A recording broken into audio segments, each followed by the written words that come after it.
Hello दोस्तों, स्वागत है आप सभी का एक और नए वीडियो में।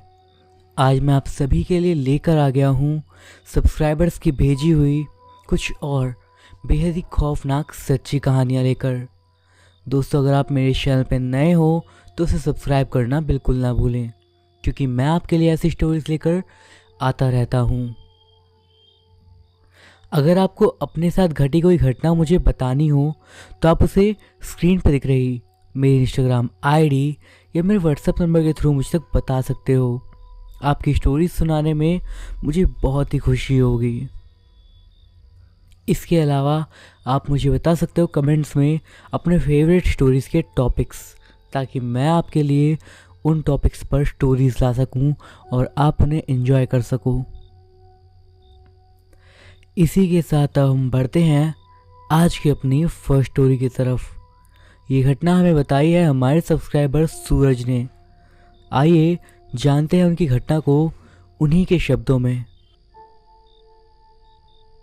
मेरा नाम सूरज है और मैं फ़िलहाल दिल्ली में रहता हूँ।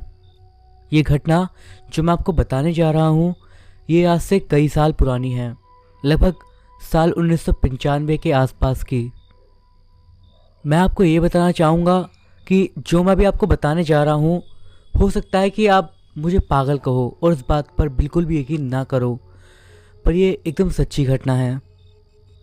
दरअसल उस समय पर मेरी उम्र लगभग 14 साल की रही होगी और उस टाइम पर तब हम लोग रांची शहर में रहते थे, जो कि झारखंड में है। उस टाइम पर कुछ हालात ऐसे बने थे कि हम शहर को छोड़कर वहाँ के पास ही के पर एक ऐसे गांव में रहने के लिए चले गए जो कि ज़्यादा आबादी वाला नहीं था। इन सब के पीछे क्या कारण थे वो तो मैं आपको नहीं बता सकता, पर कुछ कारणों से हमें वहाँ पर जाना पड़ा था।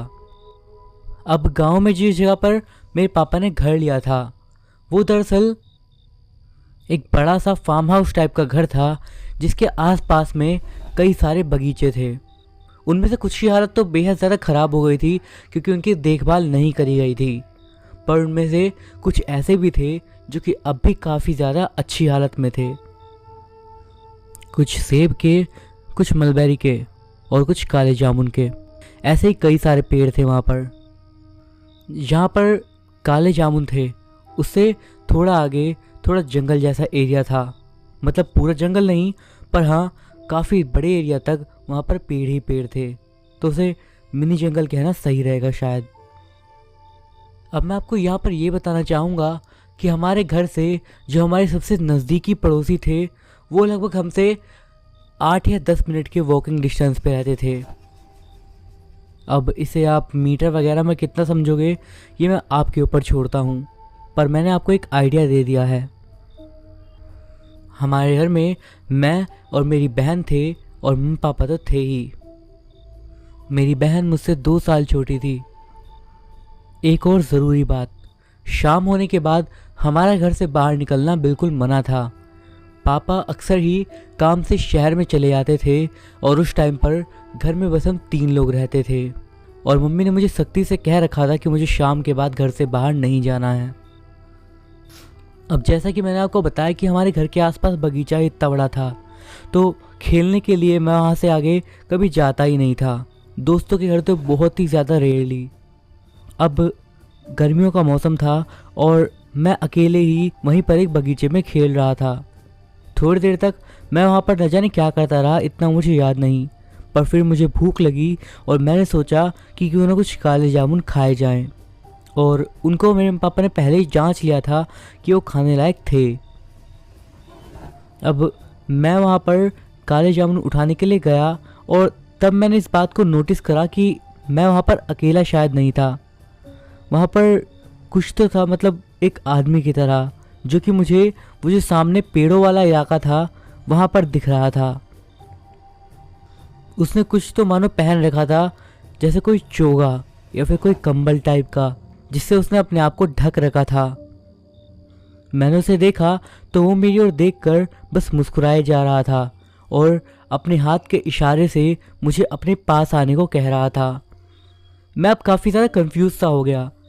जैसा कि मैंने आपको बताया, हमारे सबसे नज़दीकी पड़ोसी भी हमसे अच्छी खासी दूरी पर रहते थे, तो खोए हुए लोगों का यहाँ तक आना एक आम बात तो थी नहीं। मैंने उनसे पूछने की कोशिश करी कि वो कौन थे और उस जगह पर कर क्या रहे थे, पर वो जो भी था उसने मेरी बात का कोई भी जवाब नहीं दिया और बस वो मुझे वही इशारा करता रहा अपने करीब बुलाने का। एक अजीब बात और जो मुझे याद आती है वो ये कि उसके पास से, उसके पीछे कहीं से एक अजीब सी आवाज़ आ रही थी। उस आवाज़ को मैं एक्सप्लेन नहीं कर सकता कि वो किस तरह की थी। अब मैं आपको थोड़ी सी घटना अपनी मम्मी के पॉइंट ऑफ व्यू से बताता हूँ। जिस समय ये सब हो रहा था उस समय मेरी मम्मी खिड़की के पास आई, वो किचन में थी और उस टाइम पर उन्होंने मुझे वहाँ उन काले जामुन वाली जगह के पास खड़ा हुआ देखा और ये देखा कि मैं शायद अपने आप में ही बोल बोल कर कुछ खेल रहा हूँ।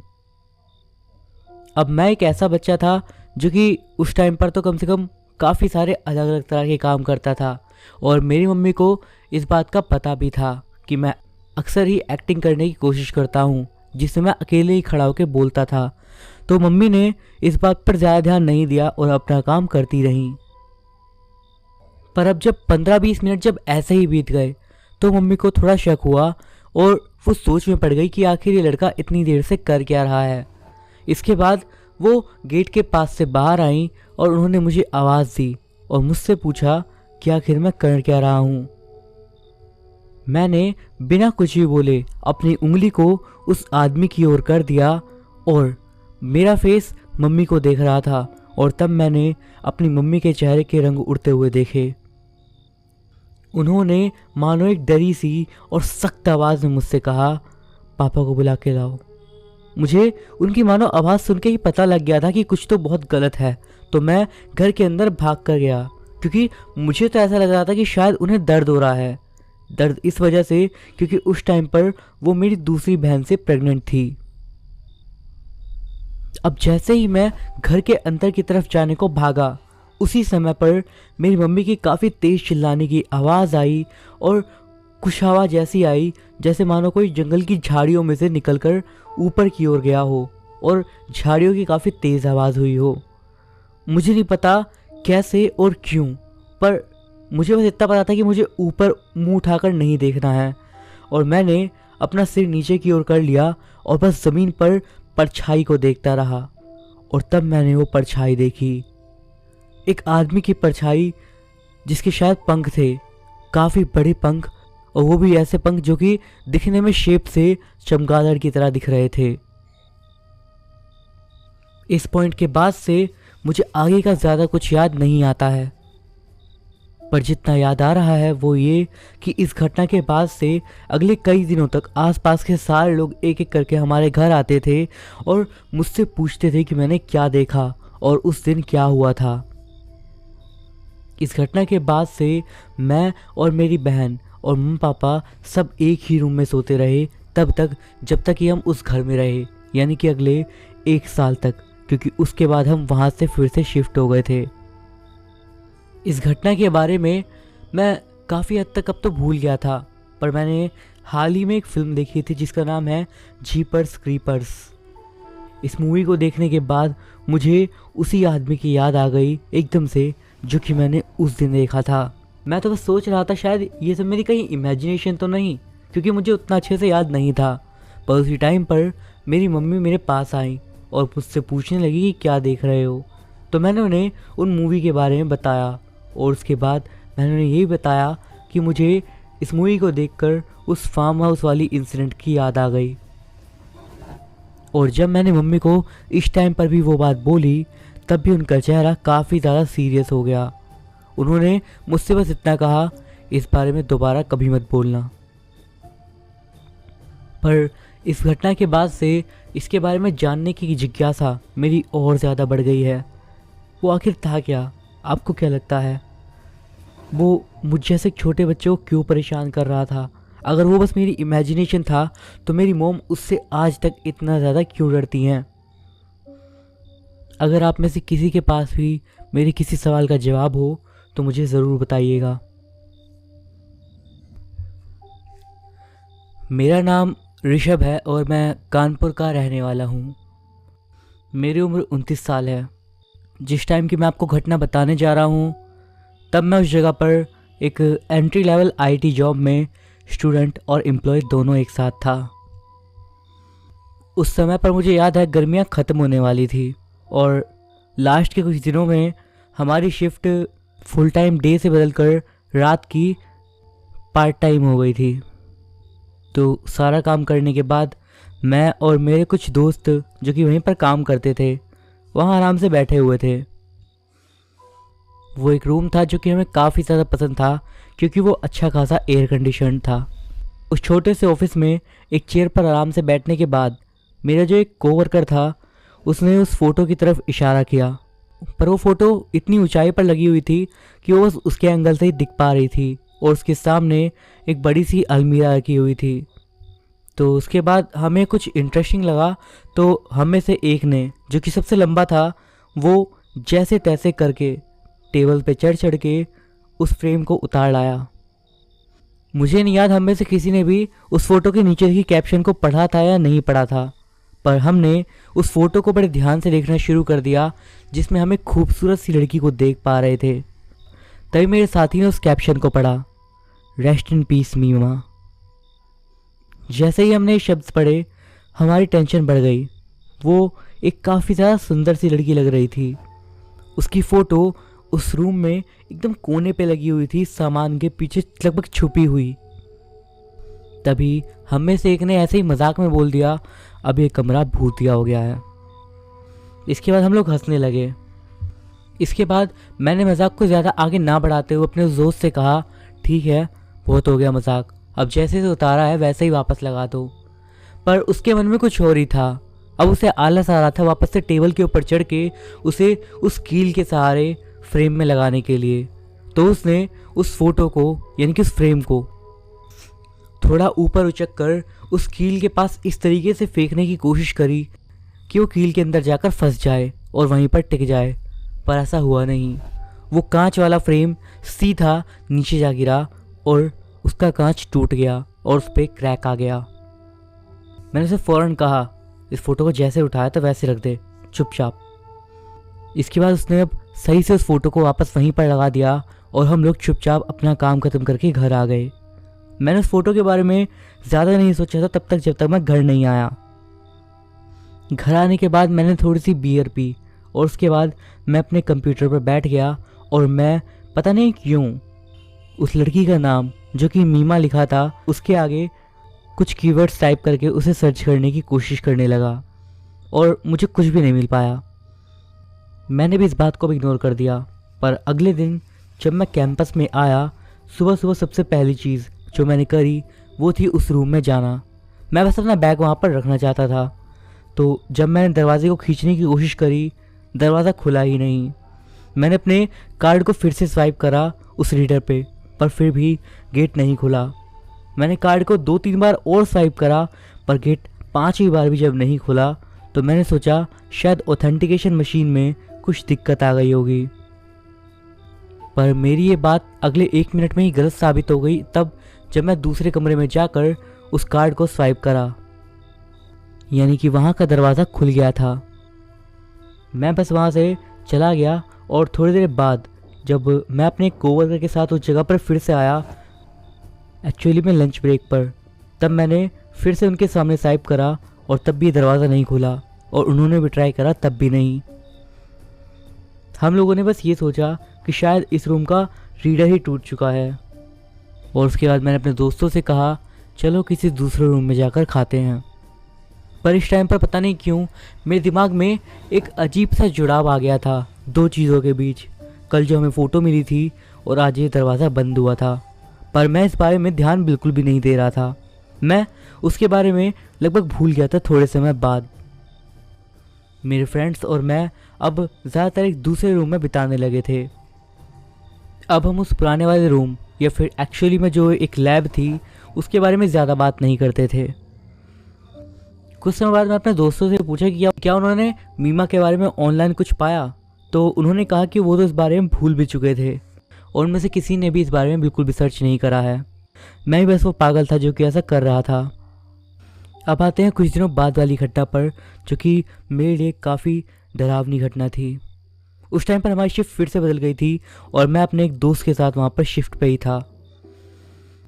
अब दरअसल उस पुरानी वाली लैब में कुछ कंप्यूटर्स थे जिन पर हमें कुछ काम करना था, जो कि हमें ऊपर से ऑर्डर्स आए थे। जब हमें वहाँ पर जाने के लिए टिकट नंबर मिला तो मैं बस उस बोरिंग रूम नंबर को देखकर हंस दिया और हम दोनों ही हंस पड़े और उसके बाद उस लैब की ओर चल दिए। उस जगह पर जाकर मैंने गेट के पास फिर से अपना कार्ड स्वाइप करा और दरवाज़ा नहीं खुला। मैंने अपने दोस्त से कहा, ये अभी तक टूटा हुआ है क्या? लगता है फैकल्टी ने अब तक इसे ठीक करवाया ही नहीं है। कार्ड रीडर यार बड़े बेकार होते हैं ये। मैंने फिर जैसे तैसे करके सिक्योरिटी को बुलवाया और उनसे मास्टर की कार्ड लिया।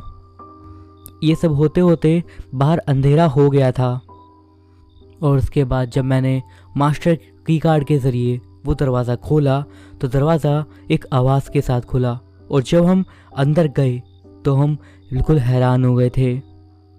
लगभग सारी लाइट्स ख़राब हो गई थी, सिर्फ एक को छोड़ के, जो कि हल्की हल्की जल रही थी और बीच बीच में बंद हो जा रही थी। कंप्यूटर्स न जाने क्यों खुद ही ऑन पड़े थे और बस एक ब्लैक स्क्रीन को दिखा रहे थे। अब मेरी नज़र उस जगह पर गई जिस जगह पर मीमा की फ़ोटो ऊपर दीवार पर लगी हुई थी। उस जगह पर कई सारे तार मानो एक जगह पर उलझे हुए थे, जैसे कि वो उस रास्ते को ब्लॉक करने की कोशिश कर रहे हों।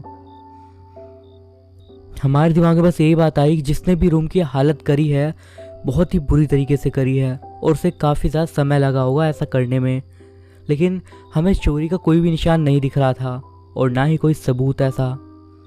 मैंने वहाँ के सारे स्विच एक बार फिर दबा के कोशिश करी कि शायद कोई और लाइट जल जाए, पर ऐसा नहीं हुआ। फिर उसके बाद मेरे कोवर्कर और मैंने अपने फ़ोन की फ्लैश लाइट ही ऑन करी और उसी टाइम पर मुझे पता नहीं क्यों ऐसा लगा कि उस रूम में हम दोनों के अलावा भी कोई और है। उसे नोटिस करना मुश्किल था क्योंकि वो आवाज़ काफ़ी हल्की सी थी और हम भी आवाज़ कर रहे थे, इसलिए उस आवाज़ का पता नहीं चल पा रहा था और मुझे लग रहा था कि मेरे पार्टनर ने शायद उस आवाज़ को सुना भी नहीं था। पर मैंने उससे कहा 1 मिनट के लिए शांत हो, और जब हम दोनों शांत हुए तब हमें वो आवाज़ एक साथ आई। वो आवाज़ कुछ ऐसी थी मानो एक लड़की बहुत ही धीमी आवाज़ में रो रही हो, और ये आवाज़ और कहीं से नहीं बल्कि पीछे की तरफ से आ रही थी, उस तरफ से जहाँ पर वो ढेर सारे केबल्स एक साथ उस रास्ते को मानो ब्लॉक करे हुए थे, यानी कि उस कमरे के कोने वाली साइड पर जहाँ पर ऊपर की ओर मीमा की फ़ोटो लगी हुई थी। अब जैसा कि मैंने आपको बताया उस जगह पर केवल एक लाइट काम कर रही थी जो कि बार बार बंद होकर जल रही थी, लेकिन उसकी रोशनी उस कोने तक बिल्कुल भी नहीं जा पा रही थी। वहाँ पर बस अंधेरा था, यानी कि हम वहाँ पर जो कोई भी था उसे देख नहीं पा रहे थे। इससे पहले मैं शौक के कारण कुछ कहता, मेरे उस साथी ने आवाज़ लगाई, कौन है वहाँ पर? इसके बाद उसने बिना ज़्यादा कुछ बोले अपने फ़ोन की फ्लैशलाइट को उस तरफ कर दिया, और जब वो हल्का सा आगे बढ़ा जहाँ से वो आवाज़ आ रही थी, हम दोनों इतनी बुरी तरह डरे कि हम सोच भी नहीं सकते। वो एक लड़की थी जिसका सर उसके हाथ में था।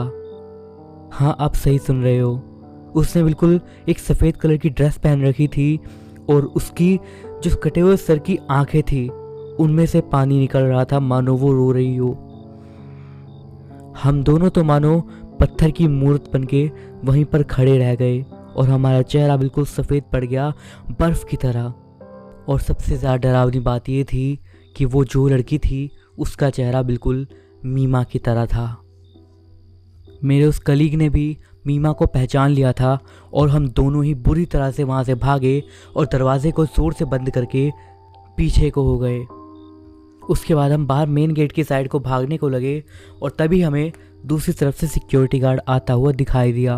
वो सीधा हमारे पास आया पर हम उसे कुछ बोल ही नहीं पा रहे थे। वो काफ़ी कुछ पूछ रहा था पर मैं बस इतना बोल पाया, उस कमरे में कोई है जो वहाँ पर नहीं होना चाहिए। उसने इसके अलावा कुछ नहीं बोला और उसके बाद वो सीधा दरवाजे की ओर बढ़ गया। सबसे हैरानी तो मुझे तब हुई जब उसने अपने कार्ड को रीडर पर लगाया और दरवाज़ा तुरंत खुल गया, यानी कि वो रीडर ख़राब नहीं था। और जब अब दरवाज़ा खुला तो अब ये बिल्कुल परफेक्ट कंप्यूटर लैब थी, जिसके तार ना तो बिल्कुल ख़राब थे और सारी लाइट्स बिल्कुल ठीक, और कंप्यूटर अच्छे से ऑफ। जब हम अंदर गए उस गार्ड के पीछे तो हम दोनों के ही होश उड़ गए, मानो जैसे हम नशे में से उठे हों। हम दोनों को ही यकीन नहीं हो रहा था कि अभी हमने कुछ देर पहले क्या देखा था और अभी हम क्या देख रहे हैं इस जगह पर। वो जगह अब बिल्कुल नॉर्मल थी और जिस जगह पर हमने उस लड़की को देखा था वहाँ पर भी सब कुछ बिल्कुल सही था। हमने गार्ड को बोला कि हमने अभी अभी यहाँ पर एक लड़की को देखा है। उसने उस रूम में हर उस जगह को देख लिया जहाँ पर कोई छुप सकता था, पर उसे कहीं पर भी कोई भी नहीं दिखाई दिया। अब हमें नहीं पता था कि हम उसका क्या जवाब दें। हमने बस उससे कहा, जब तक हम काम कर रहे हैं आप इसी जगह पर खड़े हो जाओ। वो वहीं पर खड़े रहे। इस वजह से हमने अपने काम को जल्दी ख़त्म किया और उसके बाद अपने नए वाले रूम यानी कि नई वाली लैब में आकर बैठ गए। अब मैं और मेरे दोस्त बस एक दूसरे को घूर रहे थे और सोच रहे थे उस घटना के बारे में।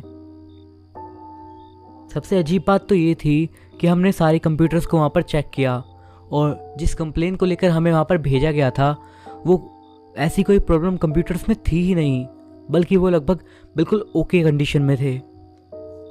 हमने इस बारे में अपने मैनेजर को भी कहा कि हमें आखिर यहाँ पर भेजा ही क्यों गया था जब ज़रूरत थी ही नहीं, तो उनके पास भी इसका कोई जवाब नहीं था।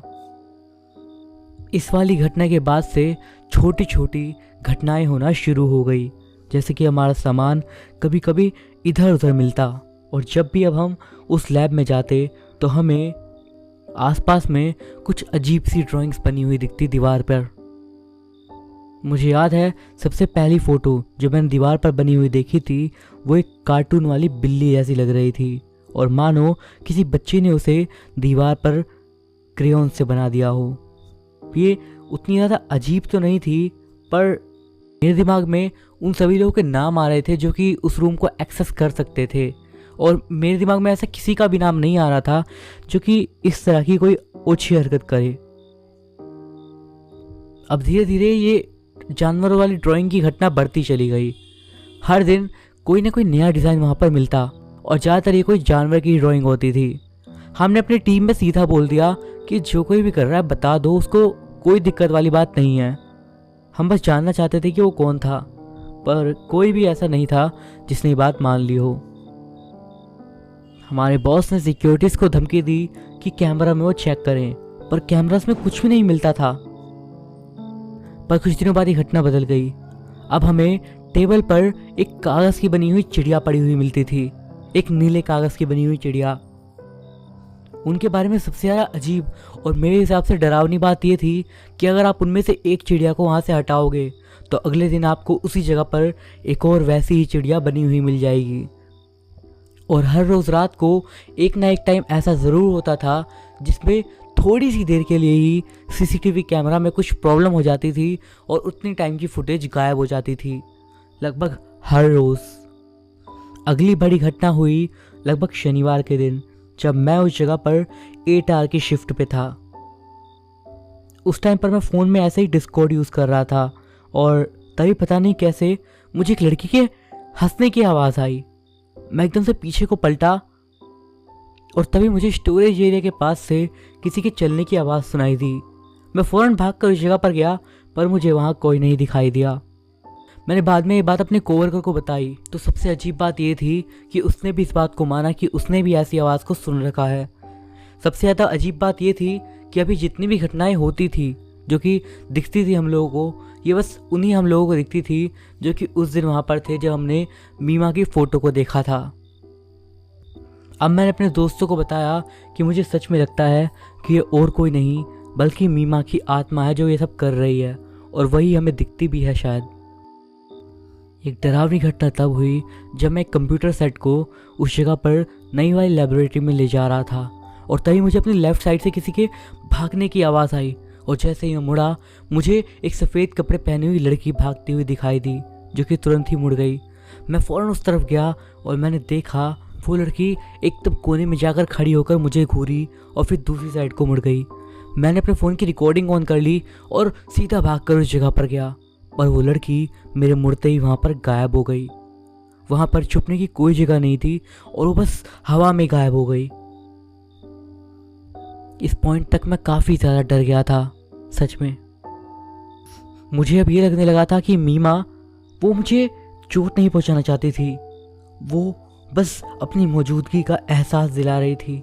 पर क्यों? फिर एक दिन वो घटना हुई जिसकी वजह से हमारी नौकरी लगभग जाने वाली थी, या फिर यूं कहें चली ही गई। उस दिन हमें काफ़ी तेज़ से एकदम से आवाज़ आने लगी। रात के 11 बज रहे थे। मैं और मेरे कोवर्कर जब उस जगह पर गए तो हमने जब रूम खोल के देखा, हमारी ये देखकर हालत ख़राब हो गई कि उस रूम के सारे कंप्यूटर्स, सारे इक्विपमेंट्स सब ज़मीन पर मानो बहुत बुरी तरीके से टूट कर पड़े हुए थे, जैसे कि उन पर किसी ने अपना सारा गुस्सा निकाल दिया हो। कैमरास टूट चुके थे और उनमें कोई फुटेजेस नहीं था। हमने अपने बॉस को कहा कि हमने नहीं करा, बट उन्हें हमारी बात पर ट्रस्ट बिल्कुल भी नहीं हुआ और सारी चीज़ें टूटने की जिम्मेदारी हमारे ऊपर आई। और वो तो अच्छा हुआ कि हम पर फाइन नहीं लगा और हमें नौकरी से फायर कर दिया गया। उस रात मैं काफ़ी थका हारा अपने घर आया और काफ़ी ज़्यादा परेशान भी था अपनी जॉब को चलते।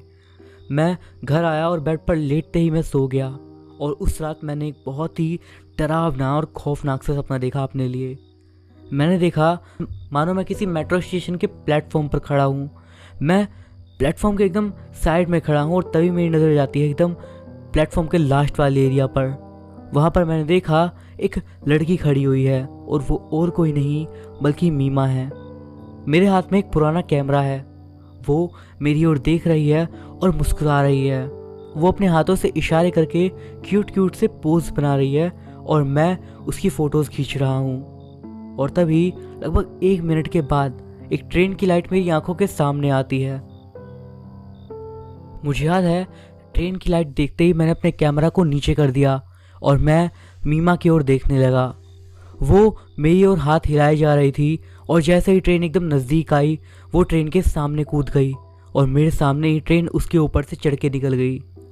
मेरी नज़र एक पल को उसकी फ़ोटो के ऊपर गई, पर अब ये फ़ोटो वो नहीं थी जो कि अभी मैंने स्टेशन पे उसकी ली थी, बल्कि ये फ़ोटो वो थी जो कि हमने तब देखी थी जब हम उस लैब में थे।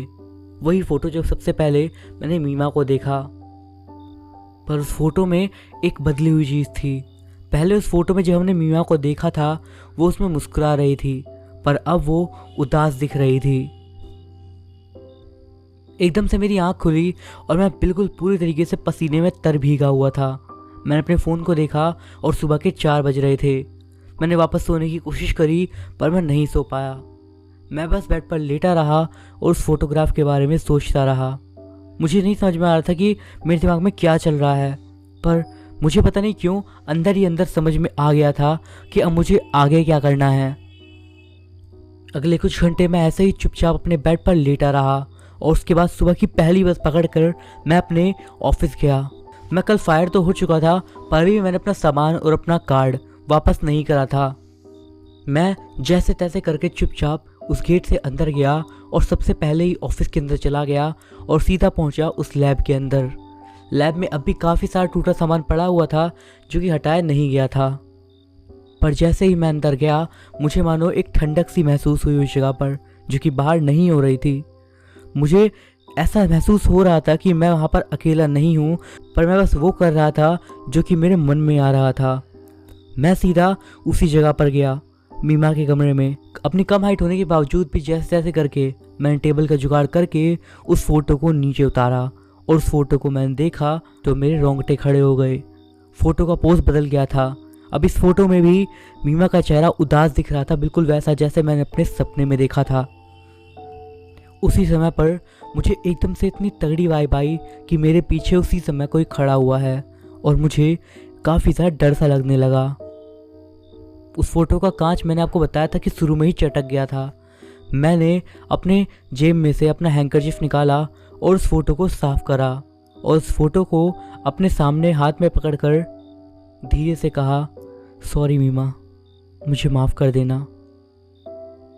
मैंने इसके अलावा अपने मन में काफ़ी प्रार्थना करी और उसके बाद उस फोटो को साफ करके काफ़ी ध्यान से वापस उसी की जगह पर लगा दिया जैसे वो पहली थी, मानो हमने उसे छुआ ही ना हो। पर पता नहीं क्यों उसी पल मुझे ऐसा लगा कि मेरे पीछे जो मुझे महसूस हो रहा था वो अब पीछे नहीं था और ऐसा लग रहा था मानो एक बोझ हल्का हो गया हो। मैं नीचे उतर गया और चुपचाप उस कैंपस से वापस बाहर निकल गया। मुझे याद है मैं इसके बाद सीधा घर आ गया और घर आते ही बेड पर लेट गया और तभी मुझे नींद भी आ गई और वो भी बहुत अच्छी। इसके बाद मेरी नींद सीधा दोपहर के बाद खुली। इसके बाद कुछ दिन बीत गए और अब तक भी मैंने अपना सामान ऑफिस में वापस नहीं करा था, पर मैंने अपने बाकी कलीग से जाना कि अब वहाँ पर वो अजीब सी हंसने की आवाज़ और मीमा की परछाई देखने की घटना बंद हो गई थी और अब पेपर की चिड़िया और ड्राइंग्स वाली घटनाएं बिल्कुल बंद हो चुकी थी। ये सब सुनने के बाद पता नहीं क्यों मेरे मन को एक अलग ही शांति सी मिल रही थी कि अब मुझे शायद उसे दोबारा कभी नहीं देखना होगा। मेरी वहाँ से जॉब जाने के बाद लगभग 3 से 4 महीने के बाद मैं वहाँ पर कुछ काम से गया था और तब पता नहीं क्यों मेरे अंदर इच्छा हुई उस लैब के अंदर जाने की और मैं उस लैब में गया और मैंने अब एक बार फिर से उस फ़ोटो फ्रेम को देखने की कोशिश करी और शायद आप मेरी बात पर यकीन भी नहीं करेंगे, अब उस फोटो में मीमा एक बार फिर से मुस्कुराते हुए दिख रही थी। बस इतनी ही थी मेरे साथ घटी ये घटना। उसकी मुस्कुराहट वो वापस आ गई थी। मुझे लगता है फोटोग्राफ्स लोगों की यादें होती हैं और कभी भी उनकी डिसरिस्पेक्ट नहीं करनी चाहिए। वो जैसी रहती हैं उन्हें वैसे ही रहने देना चाहिए। आप इस घटना के बारे में क्या सोचते हो मुझे ज़रूर बताइएगा।